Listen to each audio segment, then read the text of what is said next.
नमस्कार, मी Sarjerao Salve Star India one मध्ये आपणा सर्वांचं हार्दिक स्वागत करत आहे। नमस्कार, मी दिलीप स्वामी, जिल्हाधिकारी तथा जिल्हा दंडाधिकारी छत्रपती संभाजीनगर। आपल्या जिल्ह्यामध्ये सर्वत्र शांतता आहे, सुव्यवस्था आहे, कुठलीही काळजी करण्याचं काही कारण नाही आहे। परंतु आपत्कालीन परिस्थितीमध्ये प्रशासन आणि जनता सर्वतोपरी तयार राहावं यासाठी शासनाने दिलेल्या निर्देशाप्रमाणे जिल्हा आपत्ती व्यवस्थापन समितीने आपल्या जिल्ह्यामध्ये काही ठिकाणी मॉक ड्रिल घेण्याचा निश्चय केलेला आहे।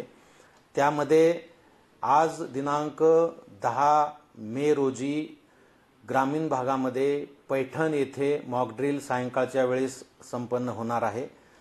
त्याचबरोबर शहरामध्ये छत्रपती संभाजीनगर महापालिका हद्दीमध्ये उद्या म्हणजे 11 मे रोजी दुपारी 4 ते 6 या कालावधी दरम्यान काही ठिकाणी मॉक ड्रिल घेऊन प्रात्यक्षिक घेऊन अशा आपत्कालीन परिस्थितीमध्ये नागरिकांनी आणि प्रशासनाने काय काय पावलं उचलले जायला पाहिजेत या दृष्टिकोनातून मॉक ड्रिल घेतलं जाणार आहे। माझी समस्त जनतेला विनम्र आव्हान आहे की आपण यामध्ये घाबरून जाण्याचं कारण नाही, पॅनिक होण्याचं कारण नाही आहे। उलट पक्षी या मॉक ड्रिलच्या माध्यमातून आपणाला संकटकाळी कशा पद्धतीनं रिॲक्ट करायचं आहे हे आपणाला सुद्धा शिकायला मिळणार आहे।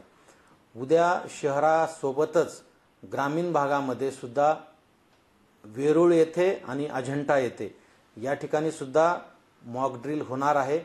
तेव्हा आपण सर्वांनी सतर्क राहावं आणि या मॉक ड्रिलला सहकार्य करावं। कुणीही घाबरून जाऊ नये, कुणी पॅनिक होऊ नये आणि कुणीही या संदर्भात अफवा पसरू नये अशी माझी आपणा सर्वांना विनंती आहे।